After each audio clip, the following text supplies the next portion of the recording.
Well, g'day to my mates from all over the world. I've been promising to make a video on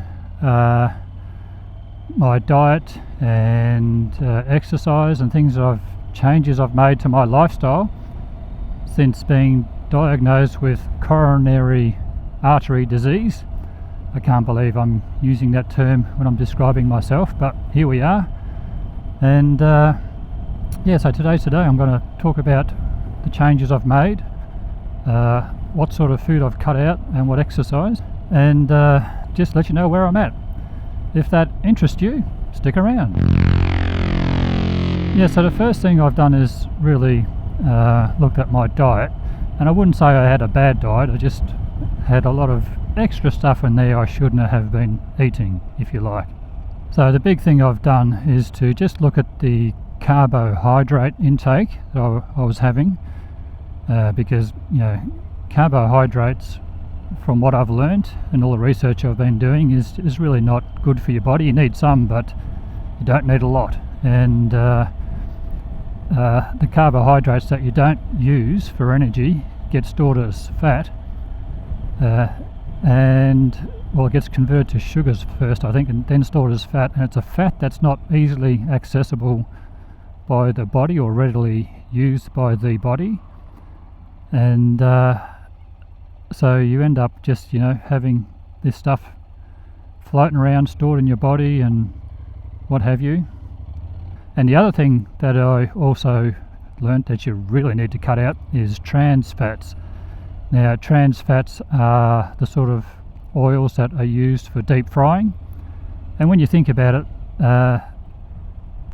the oil in those deep fryers, I don't know how often they get changed, but it's there for a long time and it's been boiled over and over and over again, and then you're soaking your food in it and then eating that, and it's definitely not good for your arterial system.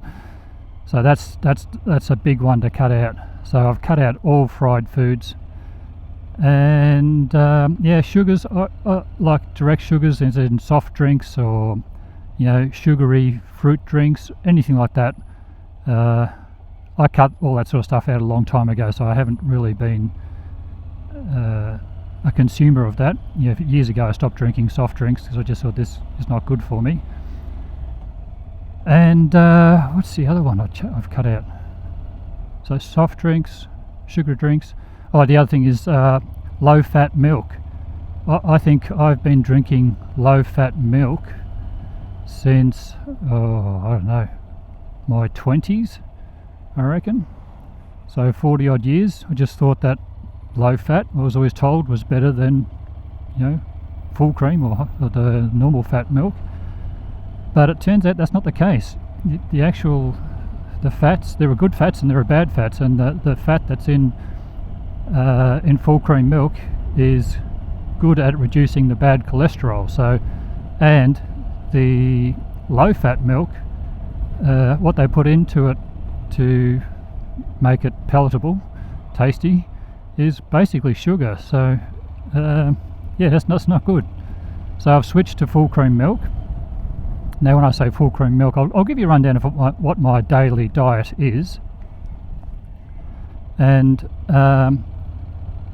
so for breakfast I have cereal, and it's just a mix of wheat and oats, and just like a muesli mix, if you like, for cereal. So it's not a large bowl, just a reasonable sized bowl with full cream milk. And then I finished it off with a coffee, and I have an espresso coffee. Now I used to have like a cappuccino where it was mostly milk with espresso coffee. Now I make it where I have boiled water. I put a shot of espresso into the boiled water, which pretty well almost fills the cup, and then I just top it off with some full cream milk. So I have the cereal and a cup of coffee for breakfast. For lunch, typically, I've had this for a long time, is I'll have a salad with either sliced ham or sliced roast beef, and some avocado, tomato, and a couple of pieces of toast. I just found I needed some carbs to keep me going for the energy. And I've always for years, drizzled olive oil on my salads. And for the salad I always use a dark green leaf salad, because the darker the leaf, the more nutrients there is in the actual salad. So that's lunch, and then there again I do the same thing. I'll finish off with a coffee, and that'll be espresso, mostly hot boiling water, a shot of espresso in, and then a dollop of full cream milk just to, finish that off. So that's lunch, and then I don't eat anything till dinner time. And if I get hungry or peckish, I'll have a handful of nuts in the afternoon, and that's a mix of peanuts, walnuts, almonds, just a mix of nuts. And then for dinner, I don't have any more coffee after lunchtime, or tea. I don't drink tea, only because I used to drink a lot of tea, but the dentist told me it was staining my teeth, so I stopped drinking tea, and that solved that issue. So for dinner then, I usually have dinner around 5 or 6 o'clock, and I'll have either like a chicken breast with some brown rice and some salad, or some veggies just to mix it up, or I'll have like one of these, I don't know what's it called, tortilla enchilada, I don't know what it is. I'll put a picture of it here. I can't remember what the name of it is. Quesadilla, I can't remember what it's called.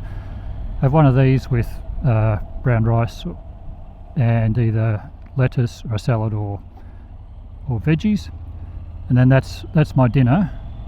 And then I don't eat anything till breakfast again, and that's my typical new routine. And for a long time I've done that. I've sort of fasted from dinner time till breakfast, mainly because I've had stomach issues, and I just found that was the best way to keep my stomach more under control. And so that's it. So probably for some people, they'll look at it and think it's not a lot of food, but I think it's good for me. I was 91 kilos before all this started, and now with my new diet I'm down to 83 I think it is, or 84. It's 83 or 84, and I found I lost that weight quickly, like literally over about 3 or 4 weeks. I just dropped that weight straight off, and now it's just bottomed out at around 83, 84, and I think that's where my body likes to be. Because now thinking back to when I was in my 20s, I was 83 kilograms, and so and I'm not losing any more weight on the diet I'm eating. So that's my diet sort of covered. Now for exercise, what I'm doing is I'm doing 30 to 40 minutes of brisk walking each day, and that's reportedly very good for arterial health. So I'm going to stick to that religiously and do that. And I used to do that sort of thing anyway, like years ago when I had my dogs and things like that. I had German Shepherd, and I'd walk her every day, but then when she passed away I sort of stopped doing it, so that's what I'm doing there. And the other thing I learnt too about exercise is that I reckon part of my problems, or what could have caused my issues, is my work lifestyle, because my work for the last 20 years has been sedentary, where as an animator, sitting behind a desk for hours and hours at a time, just focused on your work and your shots and things like that. And I believe that's certainly had an impact. And I did see a study where if you do have that lifestyle, which is the sedentary lifestyle, I think it was from Stanford, that by getting up every 30 minutes and just going for a short walk is like almost as good as not having a sedentary lifestyle. So that's something for if you're a gamer or an office worker or someone in the visual effects or animation industry, as I was. Every 30 minutes just get up and go for a short walk. It could literally save your life. So that's another thing exercise wise. So I'm doing that myself. If I find that I'm sitting editing for a few hours, or watching TV, or doing whatever, watching YouTube videos, I get up, try and remember to get up and go for a walk every 30 minutes. Actually, my son did say there's a ring you can get which will remind you or prompt you to do that, and it's called, I can't remember what it's called. It's OUR, it's got OUR in the name of it, so I'll have to try and find it. If I can remember what it is, I'll show you what that ring is when I get back. But yeah, it's a ring that just you wear on your finger, and it actually records your heartbeat and all that sort of stuff, and you can set it to just give you a little buzz every 30 minutes just to remind you to get up and go for a walk. So I think I might do that. Actually, I did see a study the other day, or someone was talking about carbon dioxide in your helmet when you stopped at the lights, getting out of breath. So I always crack my visor now because I had the chin curtain on my helmet, and it tends to hold all those gases in. So I've covered diet, I've covered exercise, and I think for exercise, just doing that 30 minutes to 40 minutes of brisk walking every day will be super beneficial. And also, I'm also going to prescribe lots of motorcycle riding. I think that will be fantastic exercise for my heart. Just kidding. But yeah, I don't know. That's where I'm at the moment. So I'm going to just stick with that diet, and I'm going to run with that exercise plan. Now, I did have someone call me up yesterday from my health insurance, and basically their title is health coach, and they do follow up. If you've been in hospital or had issues, they do a follow up and just have a chat with you, and they're a medical professional. And I was running through everything that I'm doing. She said, yeah, I'm very proactive and doing all the right things, so that's really good.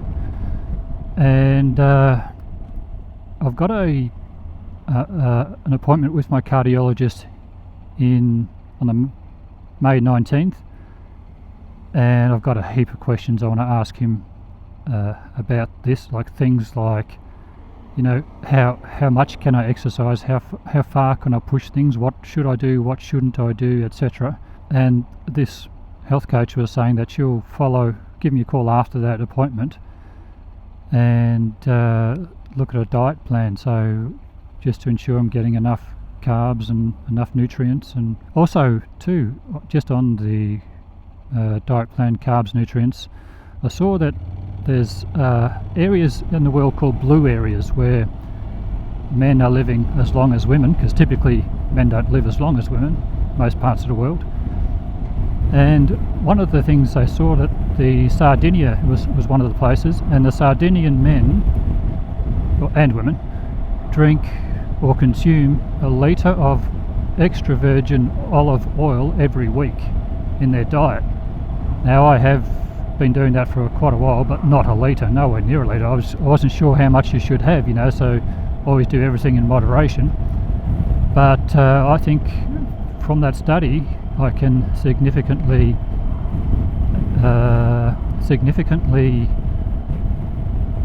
increase my uptake of olive oil. Well, maybe not significantly, but I could certainly up it a little bit more. And the other study I saw was sesame seed oil. Now, sesame seed oil is really good for inflammation, reducing inflammation in the body, and that's what causes the damage to arteries and narrowing. Is what happens is the lining of the wall of the artery gets inflamed, and then that allows deposits of cholesterol to penetrate that wall, and it's like two layers, and they deposit between those two layers, and then over time that gets converted to calcium. So you've got actually hard lumps. Well, that's what I've got, a hard lump a hard bulge in my arterial wall, which then narrows down the flow of the blood. So anything that I can do to reduce inflammation is also going to be a good thing. So I'm going to do some more investigation into sesame seed oil and just see if that's backed up with a few studies and look at adding more of that to my diet. I did see one doctor says he has a tablespoon a day of that. And they also found that the sesame seed oil over a longer term had an impact on blood pressure, that it can lower blood pressure in people who have higher blood pressure, so it does lower blood pressure over time reportedly. So that's something to look at as well, especially for you guys that might be in a similar situation to me. These are all things that I'm finding and discovering and learning, and I thought I'd share with you. And also vice versa, if you know of something or have learnt something, let me know in the comments below so we can all learn from this experience. And for the younger guys and girls, try and avoid this for as long as possible, because age is also a part of it. It's going to probably happen at some time, but if you can lead a lifestyle that's going to reduce your chances of this happening, then you're going to be in a far better position. Far better. Alright, so what else has been happening in my world? I'm out today. I've actually been riding the last couple of days. First few days back on a bike, which has been fantastic.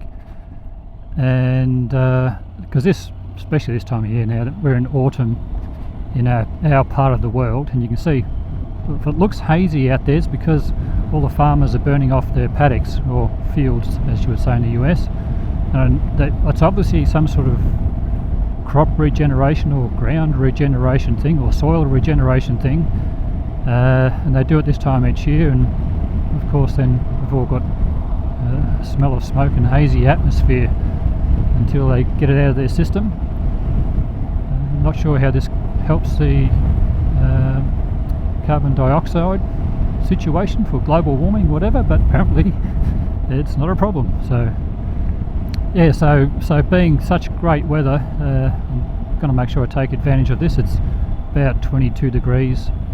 It's normally blue sky, sunshine, and the winds are light, and it's just a really nice time of year for us here, because typically it's normally pretty windy. What's this guy doing? Flying up to the intersection. I did speak to Mark at Indian Motorcycle in Ballarat as to if he's heard any word on when the bike might be coming, etc.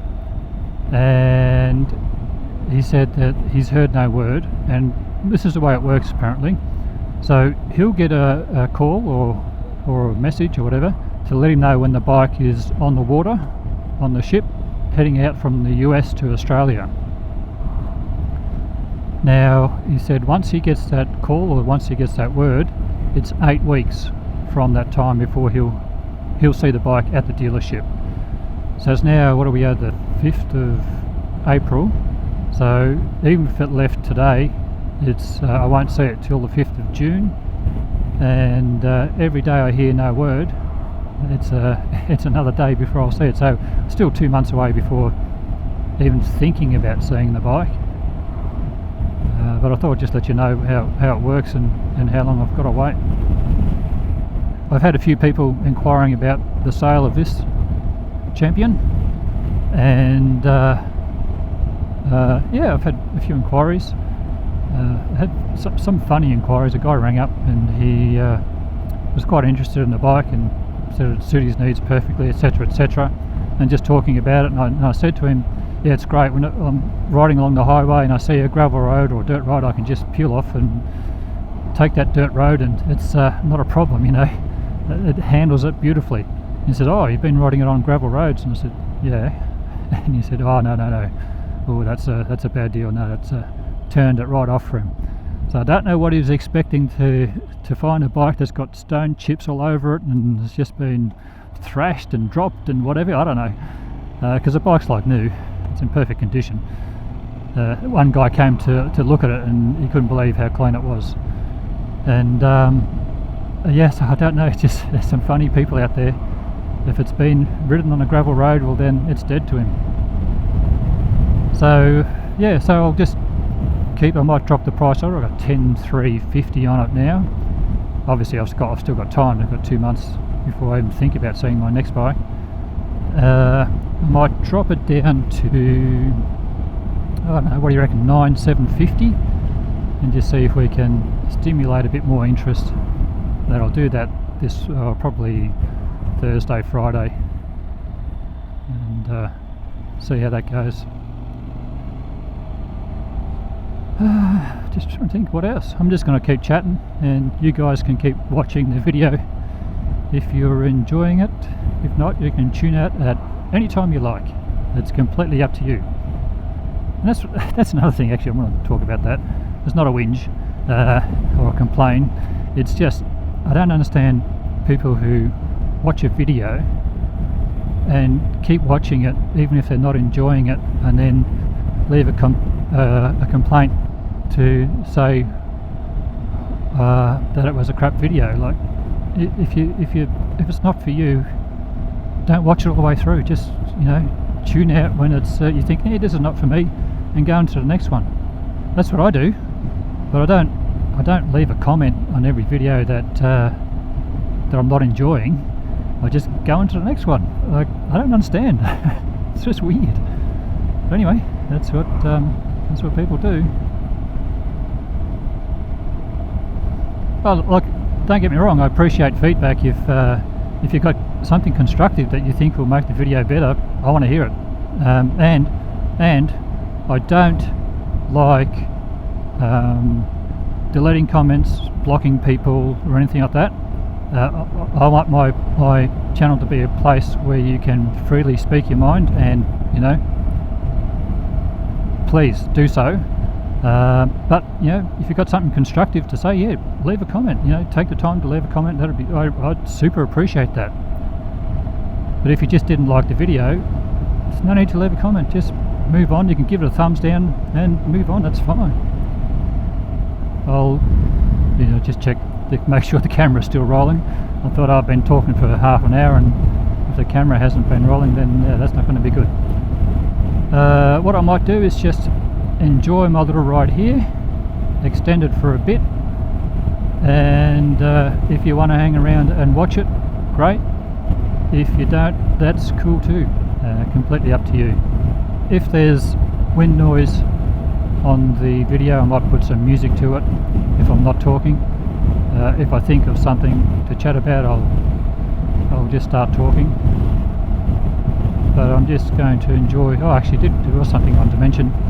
See here, we've got a kangaroo sign which is half knocked over, and the last couple of days I've been seeing dead kangaroos on the side of the road everywhere, so I need to keep my eyes peeled, especially after the incident the other day where those sheep just sprang out of nowhere and straight across the road in front of my path.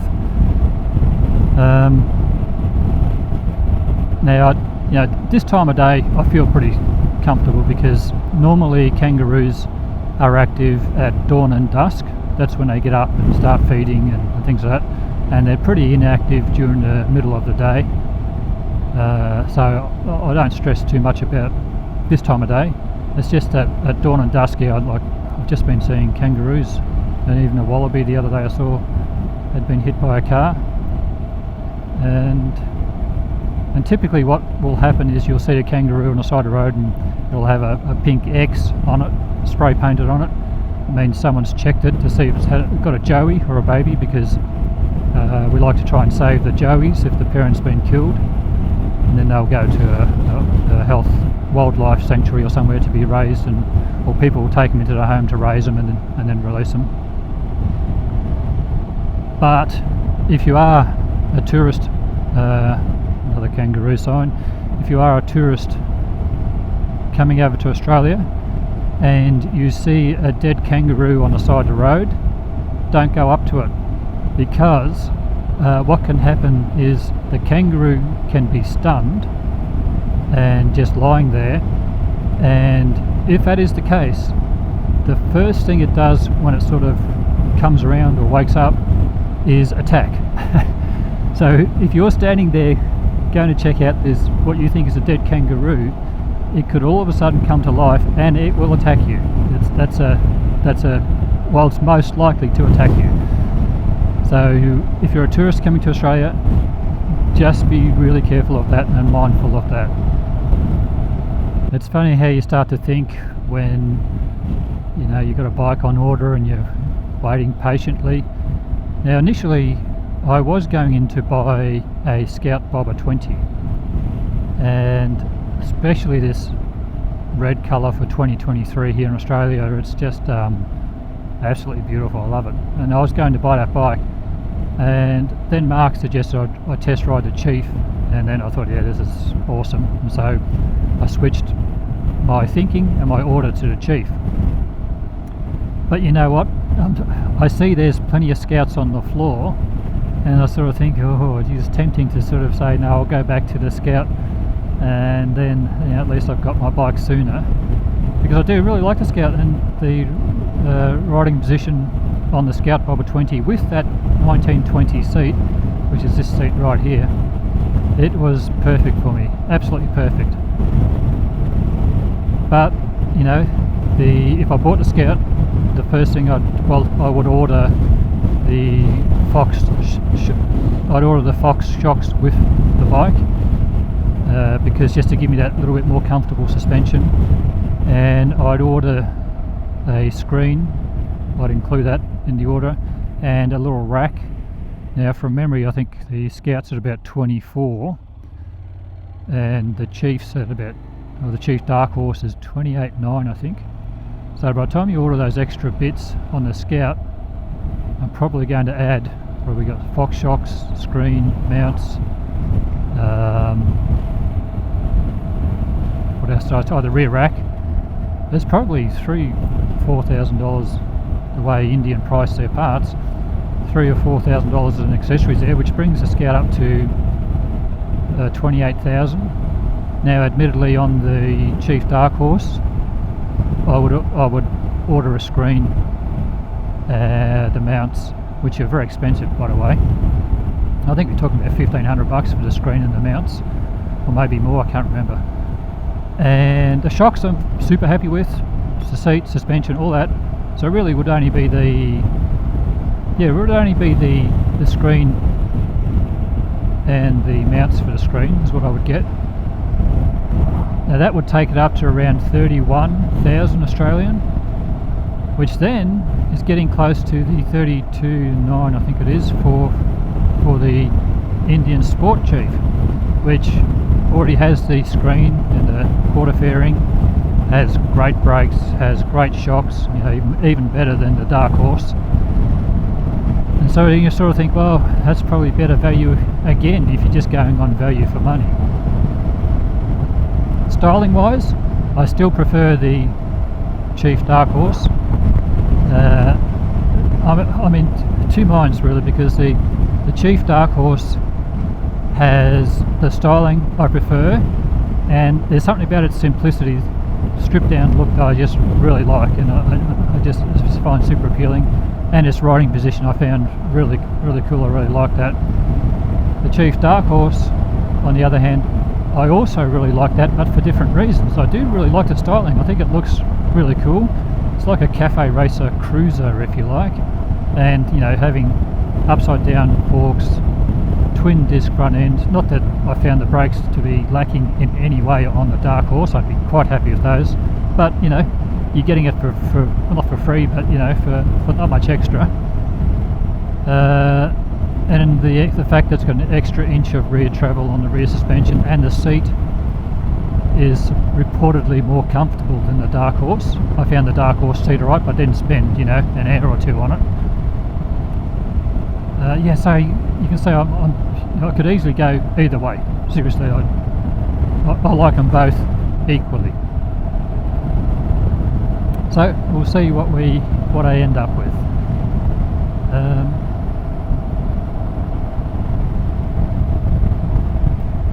Now I'm chatting away here, but I really need to be focusing here, because with this dappled light across the road, things can jump out and things can be on the road. You don't see them till the last minute. I do actually have a series of videos planned that, you know, a few tips that I've been thinking about and wanting to share on things like target fixation, how to pull your bike up at a set of lights like a pro, basically, where it's just no shuffling, no duck paddling, waddling, it's just really clean, 1 foot down, light changes, and you just take off cleanly. I've got a technique that I developed for that I want to share, especially if you're a newer rider and you're struggling with things like that. And just techniques for riding bikes that I've developed over many years. Another one being why I don't lip the throttle when I'm down changing, because I don't need to get super smooth changes. Yeah, just lots of little techniques and tips like that. If you think that's, I'm always sort of, not knowing if I should post a video like that or not. I don't know until I've posted it whether people respond to it. So if that appeals to you, let me know in the comments below. Like I say, it's for newer riders, learners, and riders that may be struggling with something in their own riding that they would like to learn some tips and tricks that some older guys like myself have been sitting on and just using for years and years and years. Yeah, so let me know in the comments below.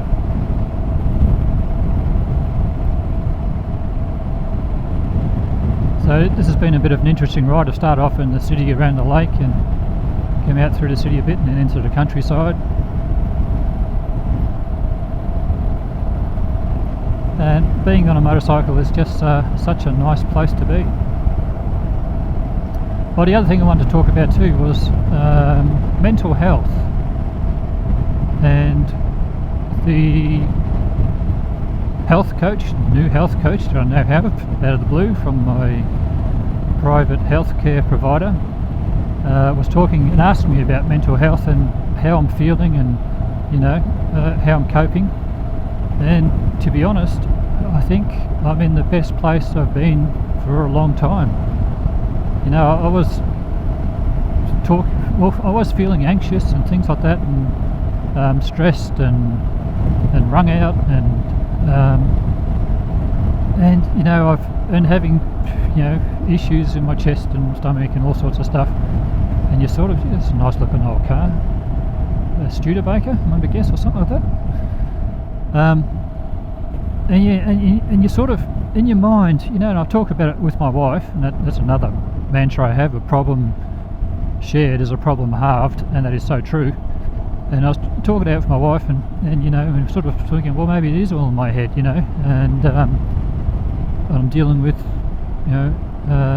mental issues, which is, I keep everything on a table. I don't discount anything, because it could be, you don't know.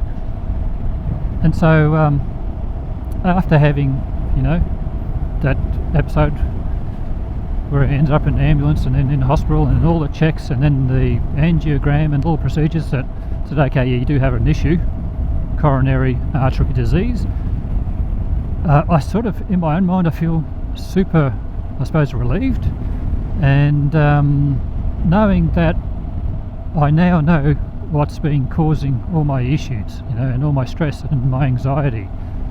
It's been coming from within. It hasn't been coming from my head. So that's been really, really good to learn. So yeah, I think she was sort of surprised to hear that I was in a good place, mentally, and I am. There's two mantras I have. Well, there's probably more than two, but there's probably three that I can name off the top of my head. And one is a problem shared is a problem halved. And that is true. If you're sitting on something, you're stewing on something, share it with someone. Just get it out, talk, share it with someone. Another one is adapt or die. I fully believe in that mantra, because I believe that's our universe is designed that way, because it's constantly changing. Nothing is stable, nothing is predictable, but to a certain degree. You can predict things to a certain degree, but nothing is 100% predictable. The universe is in a constant state of flux. So adapt or die is the rule of this universe. And so that's what I do. Whenever I have a situation which changes in my life or whatever, I adapt. I just adapt. I just take it on board and adapt. And the third one is knowledge is no burden to carry.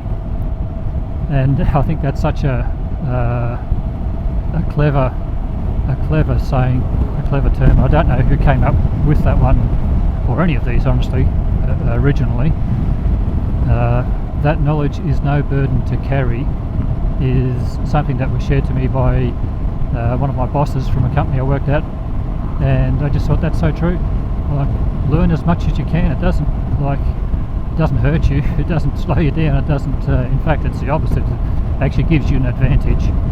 So learn as much as you can about as many different things as you can from both sides of the argument. Don't just take it from one side and say that's it, that's what I need to know. Take it from both sides and then use your common sense to weigh up what is right for you. And not enough people do that these days. They're not using common sense when they see something on mainstream media that's been reported in a certain way. The first thing you ask yourself, I don't care if if we're going to get political, I don't care if it's left, right, whatever. Ask yourself, why was that information disseminated to me in that way? Especially if it shows a bias to one side or the other, which, let's face it, mainstream media these days is a complete letdown, and no matter where you go, it's biased and it's useless. The information they disseminate is useless, so I don't go to mainstream media anymore. I usually go to YouTube and just see what people are saying and what they're reporting, and it's particularly useful if you see an edit on the mainstream media and you think, oh geez, that makes that person look bad, and then when you go and watch the full video you go, I see what you did there. Your intention was to make that person look bad. Doesn't matter if it's left or right, this is what they do. So if you see a clip or an edit or a cut, see if you can find the original source video and watch the full thing, and then make up your own mind using your own common sense. That's the best tool your brain has, is to use common sense. Just weigh things up and say, yeah, does that sound right or does it not? And also then start to ask the question, why was that information disseminated to me in that way? I learnt this many years ago.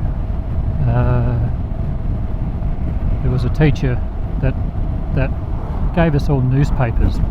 I would have been 14, 15, and in class, and said, okay, read the newspaper, just the front page, and talk about what you read. And so read the headlines, the articles, the news stories, and just a scan over them. And he said, okay, how many people here think that that's the truth? And we all put our hands up. So yeah, well, it's in the newspapers, they're true stories, that's what the newspaper is, that's what the media does, it reports the truth. And this is back in what have been 70s. Yeah, this is in the 70s. I learnt this as a kid, and what's so valuable information. And the teacher said, no, just because there's a story written on a newspaper on the front doesn't mean it's the truth.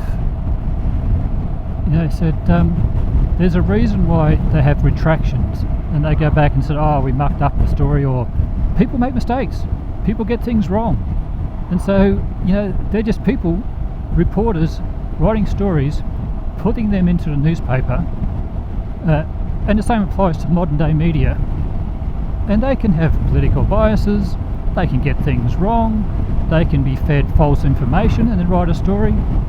It's one of the fundamental things I think kids and people should learn at a very early age. Just because it's printed or is in the media doesn't mean it's an actual, factual, true story or recounting of what happened.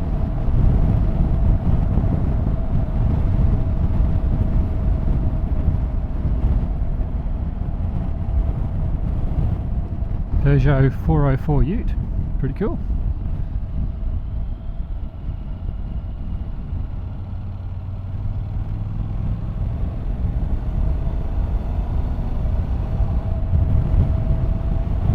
Alright, well I think I've bent your ear and rambled on long enough. I might sign out here. Actually what I might do is cut some of these bits and pieces out as clips, rambling clips.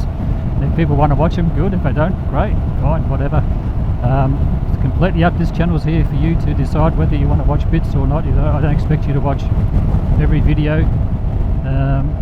Just take what you want and leave the rest. That's what I do whenever I go to other channels or watch other videos. Works really well for me. Alright, if you have made it this far and stuck around, well done, thank you very much. And until next time, have a great day and bye for now.